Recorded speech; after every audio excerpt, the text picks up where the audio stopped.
สวัสดีครับยินดีต้อนรับเข้าสู่ช่องของ Golink Effect ในวิดีโอนี้ผมจะมาสอนระบบเทรดสั้น5นาทีที่มือใหม่ก็สามารถที่จะใช้งานได้แล้วก็สามารถที่จะนำไปประยุกต์ใช้กับตัวของ Forex ทองคำหรือว่าผลิตภัณฑ์อื่นๆตามที่คุณเทรดได้เลยนะครับหัวข้อในการสอนวันนี้เราจะมาเรียนรู้เกี่ยวกับตัวของระบบที่ใช้แนวโน้มหลักแนวโน้มรองและวิธีการเข้าเทรดกันนะครับอันดับแรกเริ่มต้นเนี่ยผมจะสอนวิธีการดูแนวโน้มหลักก่อนแนวโน้มหลักของเราถึงแม้ว่าเราจะเทรดสั้น5นาทีแต่เราก็จะใช้ตัวของ Time Frame 1ชั่วโมงเป็นหลักนะครับให้เปลี่ยนตรงนี้นะเป็น1ชั่วโมงเพื่อที่จะดูแนวโน้มปัจจุบันว่าตอนนี้แนวโน้มปัจจุบันเป็นขาขึ้นขาลงหรือว่าเป็นไซด์เวย์อยู่ซึ่งถ้าเกิดว่าเราสามารถที่จะดูแนวโน้มปัจจุบันได้โอกาสที่เราจะเข้าเทรดผิดด้านก็จะลดน้อยลงไปด้วยนะครับอินดิเคเตอร์ที่ผมจะใช้ในวันนี้ในการดูในส่วนของแนวโน้มหลักก็คือตัวของเส้น exponential moving average นั่นเองให้กดไปที่อินดิเคเตอร์นะครับแล้วเลือก exponential moving average exponential หรือแล้วก็คลิก moving average exponential ใส่มาทั้งหมด2เส้นนะครับในส่วนของ time frame 1ชั่วโมงเนี่ยเราจะใช้ตัวของ moving average 2เส้นในการดูว่าตอนนี้แนวโน้มเป็นขาขึ้นขาลงหรือว่าเป็นไซด์เวย์ตัวแรกให้ตั้งค่าความยาวที่8ส่วนที่เหลือก็เหมือนเดิมปกติเลยส่วนตัวที่2นะครับให้เราตั้งค่าความยาวที่21ทั้ง2ตัวนี้มันจะทำหน้าที่ในการบอกแนวโน้มเราว่าตอนนี้แนวโน้มหลักหรือว่าแนวโน้ม1ชั่วโมงอยู่ในช่วงของขาขึ้นขาลงหรือว่าไซด์เวย์วิธีการดูก็ง่ายๆนะครับถ้าเกิดว่าเราเห็นตัวของเส้นสีฟ้าหรือว่าเส้นความยาว8อยู่ด้านล่างและมีเส้น21อยู่ด้านบนแบบนี้ก็เรียกว่าเป็นในส่วนของแนวโน้มขาลงถ้าเราเห็นแนวโน้มหลักเป็นขาลงแบบนี้ใน Time Frame เล็กหรือว่าการเทรดสั้นของเรา5นาทีเราก็ต้องมุ่งเน้นที่จะหาทางด้านเซลล์เท่านั้นเราจะไม่มองทางด้าน Buy เด็ดขาดนะครับเพราะว่าถ้าเกิดว่าเส้น8กับเส้น21เรียงตัวกันแบบนี้คุณก็จะเห็นได้ว่าตัวของราคาก็จะลดลงอย่างต่อเนื่องเช่นเดียวกันเพราะฉะนั้นถ้าเกิดว่าเรามองหาโอกาสในการเซลล์โอกาสในการทำกำไรของเราก็จะมากกว่าที่เราจะไปมองหาโอกาสในการบายนะครับเพราะฉะนั้นเนี่ยก็จะทำให้เราเทรดผิดพลาดน้อยลงไปด้วยในทางกลับกันถ้าเกิดว่าเส้นสีฟ้าตัดในส่วนของเส้นสีแดงแบบในกราฟตรงนี้อันนี้คุณก็จะเห็นได้ว่ามันก็จะเป็นในส่วนของขาขึ้นแล้วราคาก็จะขึ้นไปเรื่อยๆเช่นเดียวกันเพราะฉะนั้นถ้าเกิดว่าคุณเห็นเส้นสีฟ้าเส้นสีแดงตัดกันแบบนี้คุณก็จะต้องบายเท่านั้นอันนี้ก็คือเป็นกฎหลักๆที่เราเอาไว้ใช้ดูในส่วนของแนวโน้มหลักนั่นเองข้อควรระวังในการดูแนวโน้มหลักถ้าตัวของเส้นบีบเข้าหากันหลังจากที่มันบีบออกอย่างนี้นะครับมันจะมีช่องว่างค่อนข้างที่จะเยอะแต่เมื่อไหร่ก็ตามที่ช่องว่างตรงนั้นเนี่ยบีบเข้าหากันแคบลงแบบนี้แสดงว่าแนวโน้มที่เกิดขึ้นในแนวโน้มหลักหรือว่า1ชั่วโมงอาจจะมีการเปลี่ยนแปลงเกิดขึ้นได้ละเพราะฉะนั้นถ้าเกิดว่าคุณเห็นเส้นทั้ง2เส้นบีบตัวเข้าหากันสิ่งที่คุณทำได้คือคุณต้องรอก่อนรอให้เส้นทั้ง2เส้นเนี่ยมีการออกจากกันก่อนแล้วค่อยกลับเข้ามาเทรดอีกครั้งหนึ่งนะครับดูง่ายๆอย่างตรงนี้เป็นต้นอันนี้ตัวของแนวโน้มเป็นในส่วนของขาลงอยู่แล้วเสร็จปุ๊บเนี่ยเมื่อเวลาผ่านไปคุณก็จะเห็นได้ว่าตัวความกว้างของเส้นระยะห่างระหว่าง2เส้นเนี่ยมันบีบตัวเข้าหากันแบบนี้ถ้าเกิดว่าคุณเจอช่วงที่บีบตัวเข้าหากันแบบนี้สิ่งที่คุณทำได้ก็คือคุณอย่าไปเทรดในช่วงเวลานี้นะครับรอให้ตัวของเส้นทั้ง2เส้นเนี่ยมีระยะห่างเกิดขึ้นเหมือนเดิมก่อนแล้วค่อยเทรดเพราะฉะนั้นถ้าเกิดว่าคุณดูในกราฟตรงนี้ตอนที่คุณจะเทรดได้ก็คือช่วงที่มันบีบตัวออกจากกันตรงนี้นะครับเทรดได้นะครับช่วงนี้เทรดได้ช่วงนี้ห้ามเทรดนะครับอันนี้ห้ามเทรดนะและอันนี้ก็ห้ามเทรดเช่นเดียวกันอันนี้ก็เป็นวิธีการที่เราจะป้องกันตัวของออเดอร์ของเราเปิดตอนช่วงที่กราฟเป็นไซด์เวย์นั่นเอง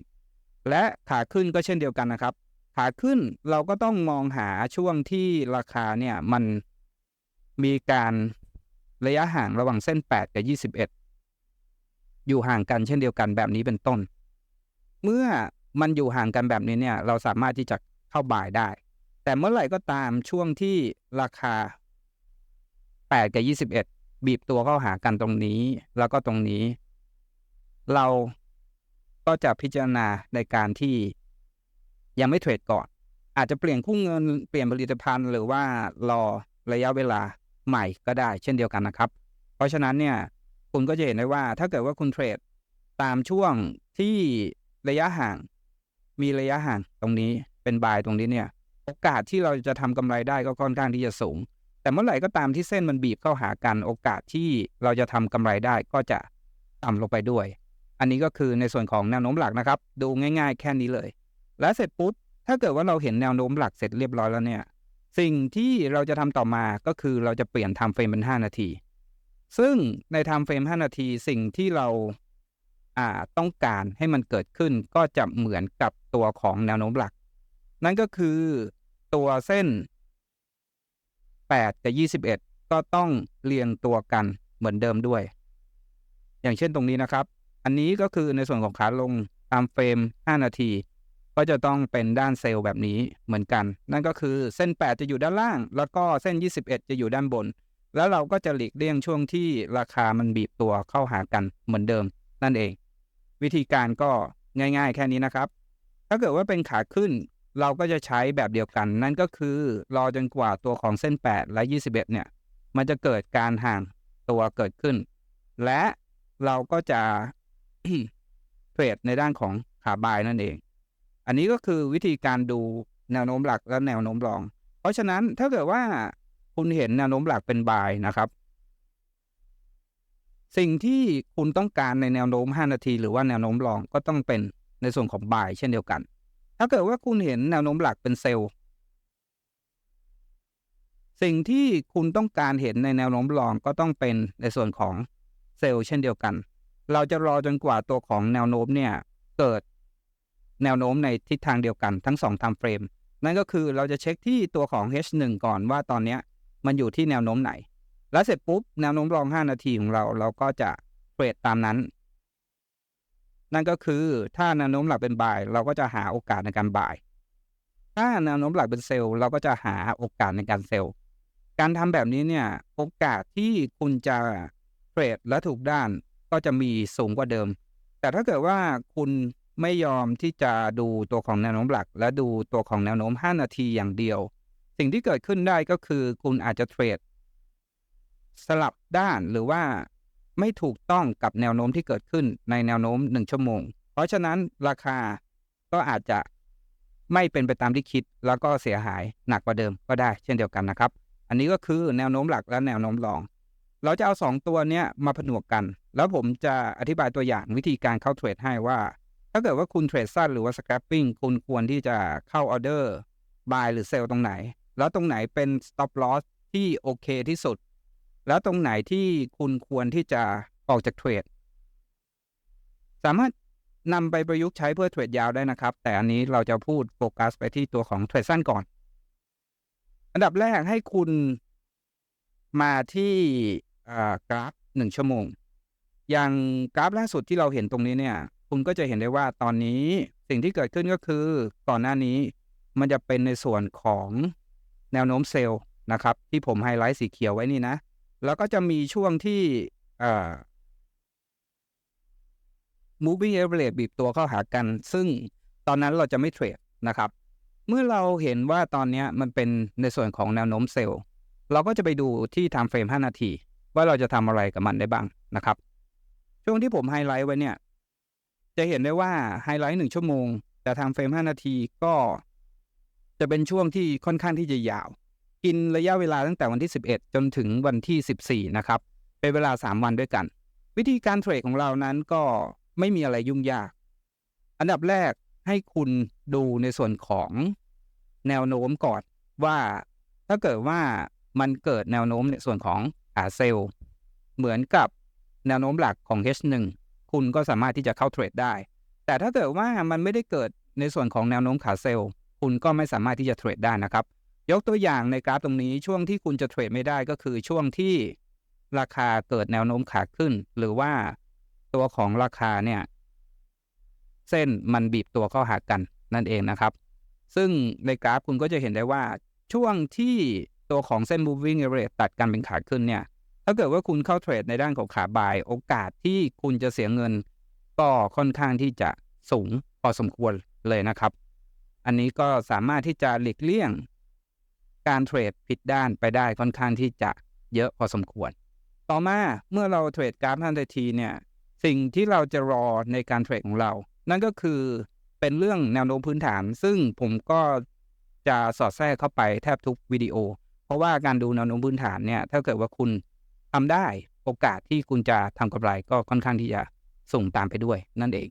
วิธีการนะครับถ้าเกิดว่าเป็นแนวโน้มในส่วนของขาลงสิ่งที่เกิดขึ้นก็คือมันจะมีทั้งหมด2เวฟหรือว่า2คลื่นเกิดขึ้นนั่นก็คือคลื่นหลักกับคลื่นรองนั่นเองคลื่นหลักจะเป็นคลื่นที่วิ่งตามแนวโน้มส่วนคลื่นรองเนี่ยจะเป็นคลื่นที่วิ่งสวนกับแนวโน้มหลักที่เกิดขึ้นเพราะฉะนั้นจุดเข้าที่ดีที่สุดในการเซลล์ของเราก็จะอยู่ด้านบนคลื่นรองรอราคามันกลับตัว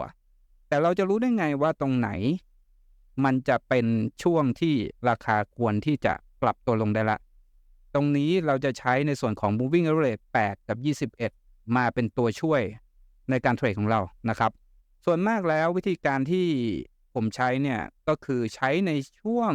8 กับ 21ตรงนี้นะที่เกิดขึ้นเป็นช่องว่างตรงนี้มันจะเป็นในส่วนของแนวต้านหลักของแนวโน้มขาลงเพราะฉะนั้นราคาส่วนมากแล้วก็มักจะวิ่งตามแนวโน้มหลักเสร็จปุ๊บมันก็จะกลับขึ้นไปวิ่งตามแนวโน้มหลักเสร็จปุ๊บมันก็จะกลับขึ้นไปทดสอบตัวของแนวรับของ8 กับ 21ตรงนี้และเมื่อไหร่ก็ตามที่ราคามันมีการหักหัวลงเกิดขึ้นแสดงว่าตอนนี้แนวโน้มรองที่เกิดขึ้นก็น่าจะหมดไปละและราคาควรที่จะกลับเข้าสู่ในส่วนของแนวโน้มหลักได้แล้วนะครับวิธีการเทรดของเราก็จะเห็นได้ว่าเมื่อราคาไปทดสอบ8แล้วมันทะลุผ่านขึ้นไปได้มันไปทดสอบ21มันไม่สามารถที่จะทะลุผ่านขึ้นไปได้ตรงนี้ก็จะเป็นจุดที่เราใช้ในการเข้าเทรดนั่นเองเพราะว่าราคามันขึ้นไปด้านบนก่อนนะครับอย่างในกราฟตรงนี้นะมันขึ้นไปด้านบนก่อนเสร็จปุ๊บมันพยายามที่จะขึ้นไปต่อแต่มันไม่สามารถที่จะทำได้และเกิดแท่งสีแดงที่แสดงให้เห็นแนวโน้มของขาลงและกลับมาอยู่ใต้ตัวของ21แสดงว่าตอนนี้ตัวของราคาไม่น่าจะขึ้นไปสูงกว่านี้ได้และมันจะกลับเข้าสู่ตัวของแนวโน้มหลักนั่นก็คือฝั่งของเซลล์นั่นเองเมื่อเราเห็นแบบนี้เกิดขึ้นสิ่งที่เราทำได้ก็คือเราจะทำการเปิดออเดอร์เป็นช็อตนะครับตอนที่แท่งเทียนปิดเลยก็ได้นะส่วน stop loss เนี่ยเราจะอยู่ด้านบนของแท่งเทียนหรือว่าจุดสูงสุดที่เราเห็นนั่นเองส่วนผมตอบแทนผมจะใช้ค่อนข้างที่จะน้อยสำหรับการสแครปนั่นก็คือ1 ต่อ 0.5 จะเห็นได้ว่าคุณรอแค่5 นาทีคุณก็สามารถที่จะเก็บทำกำไรได้ละเรามาดูตัวอย่างอีกอันทางด้านขวามือของเราก็แล้วกันนะครับอันนี้ก็เช่นเดียวกันนะครับมันมีแท่งฟ้าสูงขึ้นไปเสร็จปุ๊บเนี่ยมันไปทดสอบตัวของเส้น21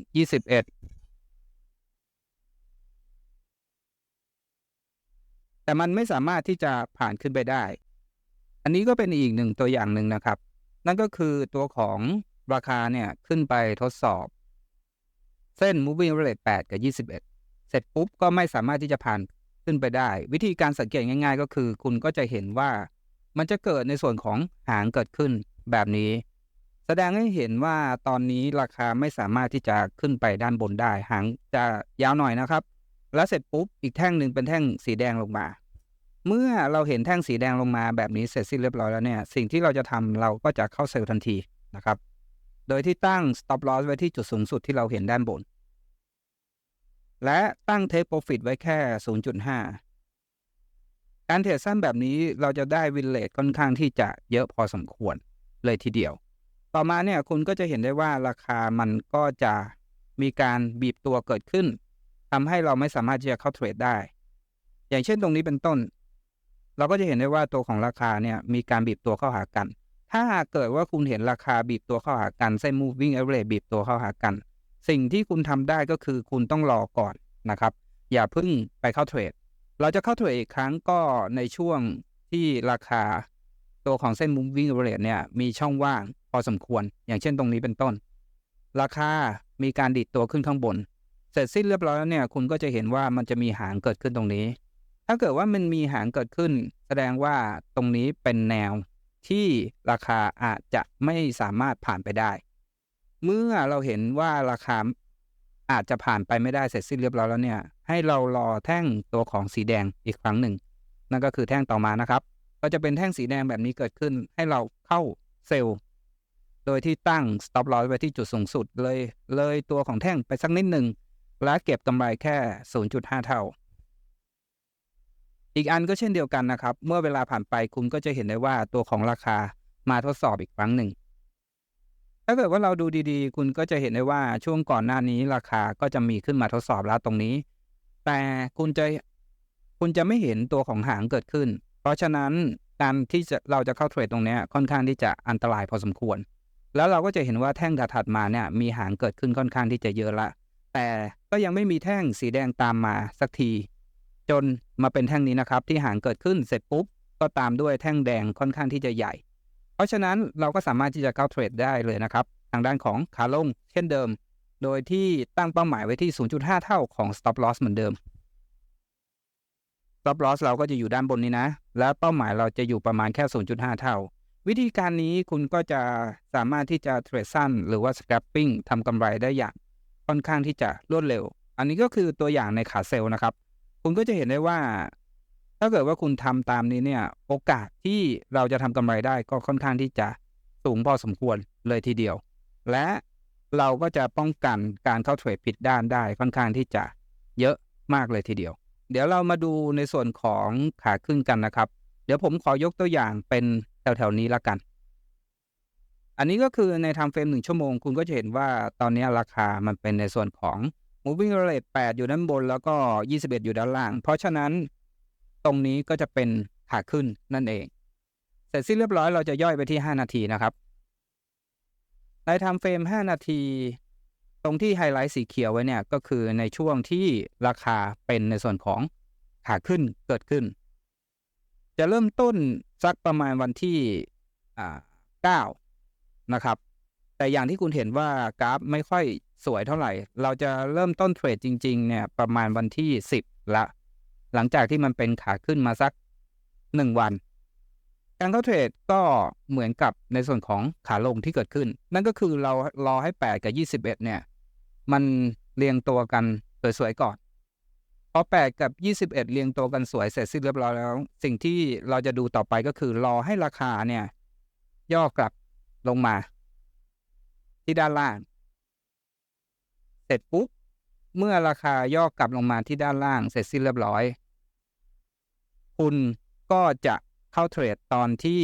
มีแท่งสีฟ้าเกิดขึ้นนั่นเองนะครับอย่างอันนี้เป็นต้นแต่ตรงนี้ก็จะเป็นจุดที่เข้าเทรดไม่ค่อยดีเท่าไหร่เราก็รอจังหวะก่อนแล้วเราจะเข้าเทรดอีกครั้งก็ประมาณตรงนี้นะครับเพราะว่ามันมีหางเกิดขึ้น2อันตรงนี้เมื่อมันมีหางเกิดขึ้น2อันก็แสดงว่าตรงนี้เป็นจุดที่ราคาน่าจะผ่านไปไม่ได้นี่นะครับมีหางเกิดขึ้นเพราะฉะนั้นเราจะเข้าตอนที่ตัวของแท่งฟ้าหรือว่าแท่งขาขึ้นปิดตรงนี้เลยเราก็เข้า buy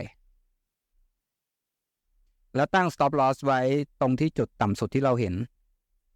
กำไรเอาแค่ 0.5 เท่าเราก็สามารถที่จะปิดเทรดได้ค่อนข้างที่จะรวดเร็วนะครับรอประมาณ20นาทีเราก็สามารถที่จะปิดเทรดได้ละเมื่อเวลาผ่านไปคุณก็จะรอจังหวะแบบนี้ในการเข้าเทรดอีกครั้งหนึ่งอย่างตรงนี้เป็นต้นราคากลับมาทดสอบที่เส้นเสร็จปุ๊บไม่สามารถที่จะผ่านไปได้เกิดหางเกิดขึ้นและมีแท่งฟ้าอันต่อมาเราก็สามารถที่จะเข้าได้เลยนะครับทางด้านของซื้อหรือว่า buy นั่นเอง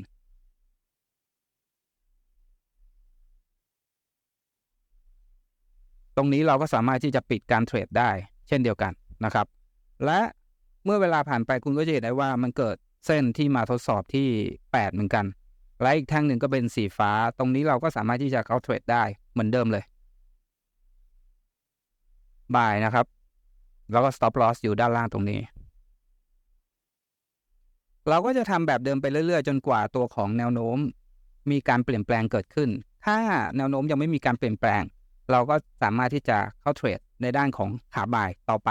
อย่างตรงนี้เป็นต้นนะครับก็คือแนวโน้มหลักเกิดขึ้นเสร็จปุ๊บแนวโน้มหลักเกิดขึ้นเสร็จปุ๊บราคาลงมาทดสอบที่ตัวของ moving average คุณก็จะเห็นว่ามีหาง2ตัวนี้เกิดขึ้นเมื่อมีหางเมื่อไหร่ให้เรารอตัวของแท่งที่เป็นในส่วนของขาขึ้นเพื่อยืนยันแนวโน้มที่เกิดขึ้นว่าตอนนี้มันเป็นในส่วนของขาขึ้นแน่นอนละอย่างเช่นตรงนี้เป็นต้นเราก็บายนะครับโดยที่ตั้งเป้าหมายไว้ที่ 0.5 เท่าเหมือนเดิมเราก็จะทำแบบนี้ซ้ำๆไปเรื่อยๆอย่างเช่นตรงนี้เป็นต้นนะครับอันนี้ก็เป็นหางเกิดขึ้นและเสร็จปุ๊บราคาแท่งถัดมาเป็นแท่งสีฟ้าแสดงให้เห็นว่าตอนนี้เกิดตัวของแนวโน้มขาขึ้นเกิดขึ้นเราก็จะเข้าในส่วนของบายเช่นเดียวกันและตั้งเป้าหมายไว้ที่ 0.5 วิธีการเทรดสั้นแบบนี้ก็จะสามารถทำให้คุณสามารถทำกำไรในตลาด Forex หรือว่าตลาดอื่นๆได้ค่อนข้างที่จะดี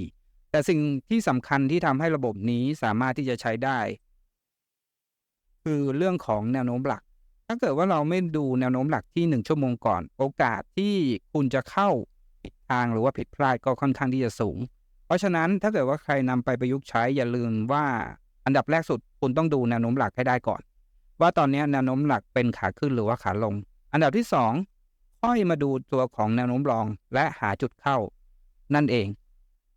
ก็ขอฝากไว้ด้วยนะครับสำหรับระบบเทรดอันนี้ถ้าเกิดว่าใครสนใจมาเทรดกับผมหรือว่าเรียนกับผมดูในรายละเอียดวิดีโอนี้ได้เลยนะครับฝากกดติดตามกดไลค์เพื่อที่จะไม่พลาดวิดีโอใหม่ๆจาก GoLinkFX ถ้าใครมีคำถามสามารถคอมเมนต์มาได้เลยนะครับแล้วพบกันวิดีโอหน้าสวัสดีครับ